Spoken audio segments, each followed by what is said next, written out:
Assalamualaikum warahmatullahi wabarakatuh. Kami dari kelompok 2 akan mempresentasikan tentang acquisition and disposition of property, plant, and equipment. Kami di sini beranggotakan 4 anggota, yaitu saya Muhammad Rayuda Mahendra dengan NIM 2003-0209 dan teman saya Muhammad Ikram Medianto dengan NIM 2003-02070, Yulia Debi Pratiwi dengan NIM 2003-02079, Rosilia Dwi Safitri dengan NIM 2003-02083. Pertama-tama saya akan menjelaskan tentang perolehan dan disposisi aset tetap. Perolehan yang terdiri dari harga beli tanah, bangunan, peralatan. Aset tetap dibuat sendiri, biaya bunga observasi. Penilaian yang terdiri dari potongan tunai, kontrak, pembelian lumsum, pengeluaran saham, pertukaran non-kas, sumbangan pemerintahan. Biaya dikeluarkan setelah perolehan, yang terdiri dari penambahan, peningkatan, dan penggantian produktivitas, rearrangement and reorganization, perbaikan, ikhtisar. Disposisi yang terdiri dari penjualan dan involuntary conversion. Aset tetap PPE. Definisi aset tetap atau property, plant, and equipment adalah aset yang berwujud yang dimiliki oleh perusahaan untuk digunakan dalam operasional perusahaan dengan umur ekonomis lebih dari 1 tahun. Digunakan dalam operasi dan bukan untuk dijual kembali. Biasanya digunakan lebih dari 1 tahun dan didepresiasikan. Berwujud terdiri dari tanah, bangunan, kantor pabrik gudang, dan peralatan, mebel mesin, perlengkapan, dan peralatan. Perolehan aset tetap PPNE. Cost history yang berupa kas atau seluruh pengorbanan yang dapat diukur dengan kas untuk memperoleh aset tetap tersebut sampai kondisi siap digunakan. Perusahaan menilai aset tetapnya dengan menggunakan cost dan nilai wajar direvaluasi. Perolehan aset tetap PPNE. Cost tanah terdiri dari harga beli ditambah biaya-biaya yang dikeluarkan sampai dengan tanah siap digunakan, biasanya terdiri dari harga beli, biaya balik nama, komisi, biaya notaris, dan lain-lain, biaya pemerataan DSB sampai tanah siap dipakai, biaya-biaya pembebasan jika tanah digunakan, biaya improvement tanah yang mempunyai umur ekonomi sama dengan tanah. Perolehan aset tetap PPNE. Kos tanah. Biaya improvement tanah yang mempunyai umur ekonomis terbatas, perlakuan akuntansinya disendirikan dan didepresiasikan sepanjang umur ekonomisnya. Misal, lapangan parkir, gorong-gorong, tanaman, dan lain-lain. Tanaman yang dimiliki untuk tujuan investasi digolongkan sebagai investasi. Tanah yang dimiliki developer digolongkan sebagai persediaan. Perolehan aset tetap PPNE. Kos bangunan termasuk seluruh biaya atau pengorbanan ekonomis untuk mengakuisisi atau membangunan bangunan atau gedung. Biasanya terdiri dari 1. Biaya bahan bangunan, biaya tenaga kerja, dan biaya overhead untuk pembangunan. 2. Biaya untuk arsitek dan biaya pengurusan IMB. Perolehan aset tetap. Kos peralatan termasuk seluruh pengeluaran untuk memperoleh peralatan sampai dengan siap digunakan.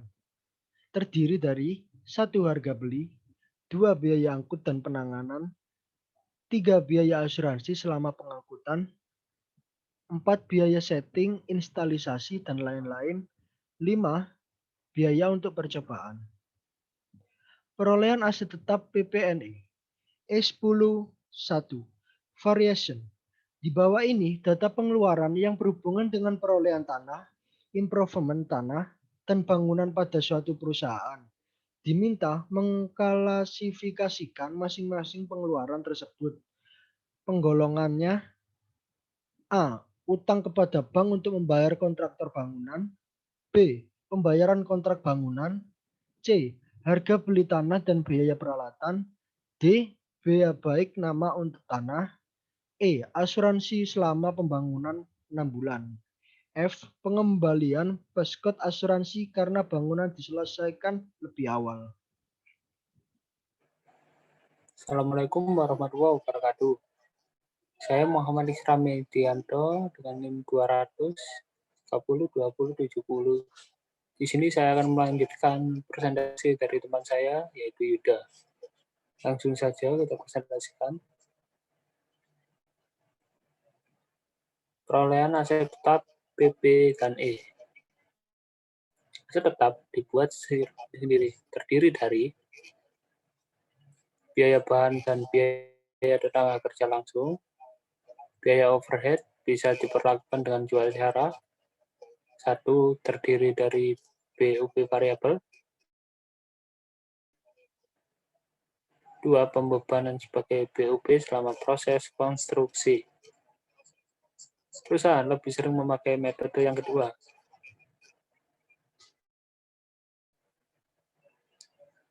Biaya bunga selama konstruksi.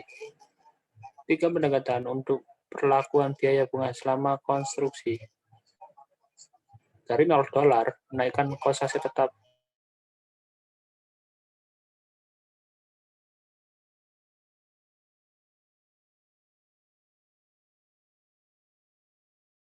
kita modifikasi. Kapitalisasi seluruh kos pendanaan.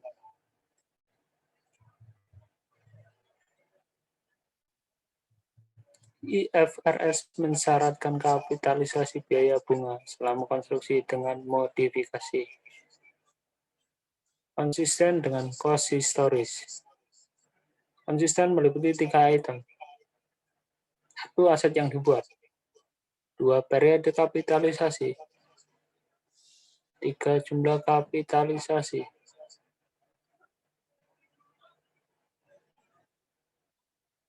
Aset yang dibuat. Periode waktu sampai aset yang dibuat siap untuk digunakan. Ada 2 macam aset. 1. Aset yang dibuat untuk dipakai sendiri. 2. Aset yang dibuat untuk dijual atau disewa belikan. Periode kapitalisasi dimulai ketika 1. Terjadi pengeluaran untuk membuat aset. 2. Kegiatan menyelesaikan. 3. Terjadi biaya bunga. Dan berakhir ketika aset selesai bangun dan siap untuk digunakan. Jumlah yang dikapitalisasi. Kapitalisasikan jumlah terendah antara 1. Biaya bunga sesungguhnya. 2. Biaya bunga yang dihindarkan, yaitu biaya yang bisa dihindarkan apabila perusahaan tidak membuat aset tersebut. Acquisition and disposition property, plant and equipment. Ilustrasi kapitalisasi bunga. Pada tanggal 1 Januari 2014, Blue Corporation meminjam dari State Bank sebesar $200.000 dengan bunga 12% untuk digunakan membangun gedung yang akan digunakan sendiri. Konstruksi dimulai pada tanggal 1 Januari 2014 dan pengeluaran selama tahun 2014 adalah 1 Januari $100.000, 30 April $150.000,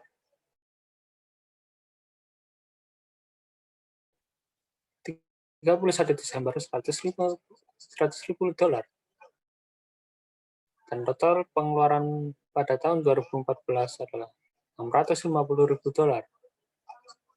Dengan utang obligasi 10 tahun $500.000 bunga 14%. Utang wesel selama 5 tahun $300.000 bunga 10%. Ya, selanjutnya akan dijelaskan oleh teman saya, yaitu Julia Dewi.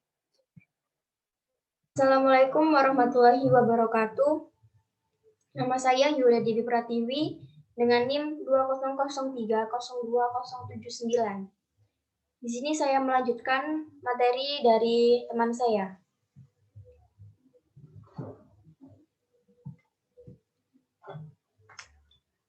Acquisition and disposition of property, plant and equipment.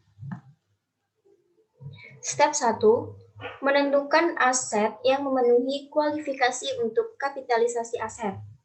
Tujuan kepemilikan aset memenuhi syarat, karena aset memerlukan periode waktu untuk siap digunakan dan aset akan digunakan untuk operasi perusahaan. Step 2. Menentukan periode kapitalisasi. Periode kapitalisasi mulai 1 Januari 2014 sampai Desember 2014 karena pengeluaran telah dilakukan dan biaya bunga terjadi ketika konstruksi sedang berlangsung. Step 3. Menghitung rata tertimbang akumulasi pengeluaran. Pada tanggal 1 Januari, pengeluaran aktualnya sebesar $100.000. Periode kapitalisnya 12/12, rata tertimbang akumulasi pengeluarannya sebesar $100.000. Pada tanggal 30 April, pengeluaran aktualnya sebesar $150.000, periode kapitalisnya 8/12, rata tertimbang akumulasi pengeluarannya sebesar $100.000. Lalu pada tanggal 1 November, pengeluaran aktualnya sebesar $300.000, periode kapitalisnya sebesar 2/12, rata tertimbang akumulasi pengeluarannya $50.000. Kemudian pada tanggal 31 Desember, pengeluaran aktualnya sebesar $100.000, periode kapitalisnya 0/12, rata tertimbang akumulasi pengeluarannya sebesar 0. Jumlah pengeluaran aktualnya sebesar $650.000 dan jumlah rata tertimbang akumulasi pengeluarannya sebesar $250.000. Step 4. Menghitung bunga aktual dan bunga terhindarkan. Pemilihan tingkat bunga yang tepat. Yang pertama, untuk bagian rata tertimbang akumulasi pengeluaran yang kurang atau sama dengan jumlah yang dipinjamkan, khusus untuk mendanai konstruksi aset, gunakan tingkat bunga yang telah disepakati. Yang kedua, untuk bagian rata tertimbang akumulasi pengeluaran yang lebih besar dari jumlah yang dipinjam, khusus untuk mendanai konstruktif aset, gunakan rata tertimbang tingkat bunga untuk seluruh utang yang ada pada periode tersebut. Yang pertama ada actual interest. Untuk spesifik debitnya sebesar $200.000, rata-rata bunganya 12%, actual interest-nya sebesar $24.000. Dan general debitnya sebesar $500.000, bunga rata-ratanya 14%, actual interest-nya sebesar $70.000. Kemudian debitnya sebesar $300.000, interest-nya 10%, actual interest-nya $30.000.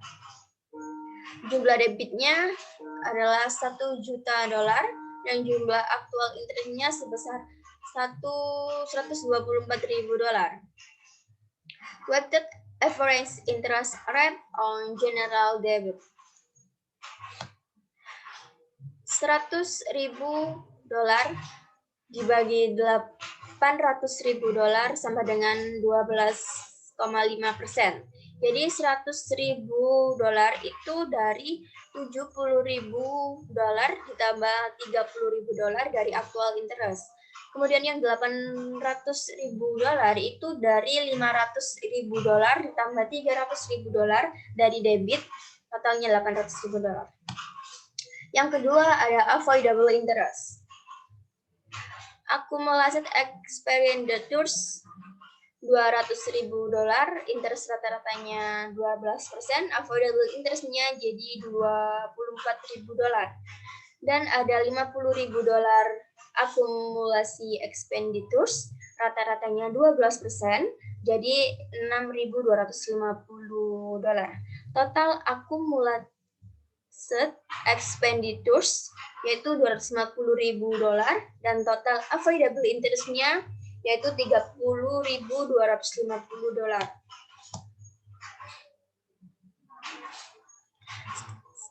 Step 5, mengkapitalisasi bunga aktual. Available interest-nya sebesar $30.250 dan actual interest-nya $124.000. Journal entry to capitalist interest. Equipment di debit $30.250 dan interest expense-nya di kredit $30.250. Potongan tunai biasanya mengurangi kos aset.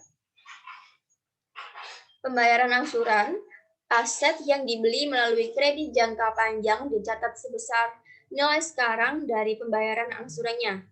Pembelian langsung, kos langsung dialokasikan ke masing-masing aset berdasarkan nilai wajar relatif. Aset dibeli diperoleh dengan ditukar dengan saham biasa, dicatat sebesar harga pasar saham. Pertukaran terjadi rugi. Perusahaan segera mengakui kerugian baik pada pertukaran dengan atau tanpa unsur komersial. Asumsinya, perusahaan tidak akan mencatat aset di atas harga kasnya. Jika mereka melakukannya, berarti mereka menunda kerugian dan aset dinilai terlalu tinggi. Kurang lebihnya itu saja yang bisa saya sampaikan. Selanjutnya akan dijelaskan oleh teman saya. Wassalamualaikum warahmatullahi wabarakatuh. Assalamualaikum warahmatullahi wabarakatuh. Di sini saya Rosilia Dwi Safitri dengan NIM 2003020083. Di sini saya akan melanjutkan apa yang telah dijelaskan oleh Yulia Devi.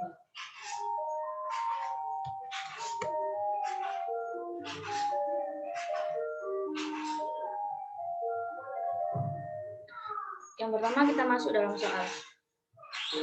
Perusahaan menukarkan mesin lamanya dengan mesin baru. Pada pertukaran ini terkandung unsur komersial. Mesin lama memiliki nilai baku sebesar $8.000 dengan kos mula-mula $12.000 dikurangi akumulasi depresiasi sebesar $4.000. Pemakaian wajar sebesar $6.000. Harga mesin baru sebesar $16.000. Perusahaan mendapatkan allowance sebesar $9.000, sehingga kas yang diserahkan sejumlah $7.000. Untuk mendapatkan kos dari mesin baru, kita harus menjumlahkan antara harga dari mesin baru dengan allowance yang diterima oleh perusahaan, yaitu sebesar $16.000 dikurangkan dengan $9.000 sama dengan $7.000. Kemudian kita harus menambahkan dengan penggunaan wajar mesin yang lama, yaitu sebesar $6.000, sehingga mendapatkan kos mesin baru sebesar $13.000.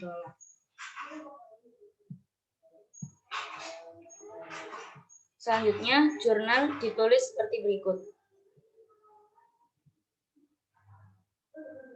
Mesin dan peralatan sebesar $13.000 pada debit.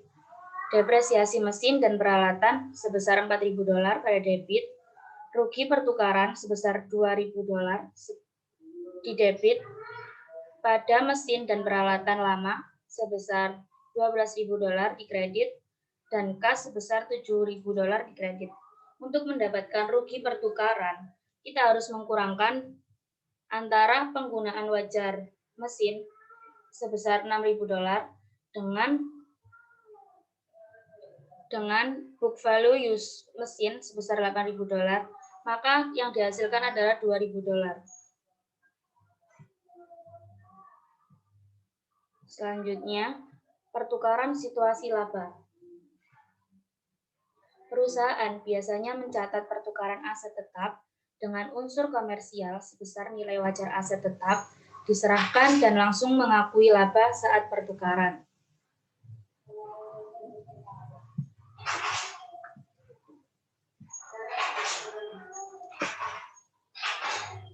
Masuk pada ilustrasi kedua. Perusahaan transportasi Nusantara menukarkan beberapa truk lama dengan truk baru. Nilai buku truk lama sebesar $4.000. Kos mula-mula sebesar $64.000 dikurangi akumulasi depresiasi sebesar $22.000. Truk lama mempunyai nilai wajar sebesar $49.000. PT Nusantara menyerahkan kas sebesar $11.000. Untuk mendapatkan cost mid truck, kita harus mengukurangkan antara $49 dengan cash paid sebesar $11.000, yaitu menghasilkan $6.000. Dengan jurnal sebagai berikut. Truk baru sebesar $60.000 di debit, kemudian akumulasi depresiasi truk sebesar $22.000 di debit pada truk lama sebesar $64.000 di kredit, laba pertukaran sebesar $7.000 di kredit, dan kas sebesar $11.000 di kredit. Untuk mendapatkan laba pertukaran, kita harus menjumlahkan antara value of used truck sebesar $49.000 dengan hasil dari pengurangan antara pemakaian wajar dan akumulasi depresiasi yang menghasilkan $42.000 dan menghasilkan laba pertukaran sebesar $7.000. Biaya setelah akuisisi. Secara umum, biaya yang dikeluarkan untuk mencapai manfaat masa depan yang lebih besar harus dikapitalisasikan, sedangkan pengeluaran yang hanya mempertahankan tingkat layanan tertentu harus dibebankan. Untuk mengkapitalisasi biaya, salah satu dari 3 kondisi harus ada. Yang pertama, umur manfaat harus ditingkatkan. Yang kedua, jumlah unit yang diproduksi harus ditingkatkan. Yang ketiga, kualitas unit yang diproduksi harus ditingkatkan. Disposisi aset tetap bisa dilakukan dengan 1. Menjual, 2. Menukar, yang ketiga dihentikan dengan terpaksa atau dihentikan. Biaya depresiasi dilakukan sampai saat dengan produksi.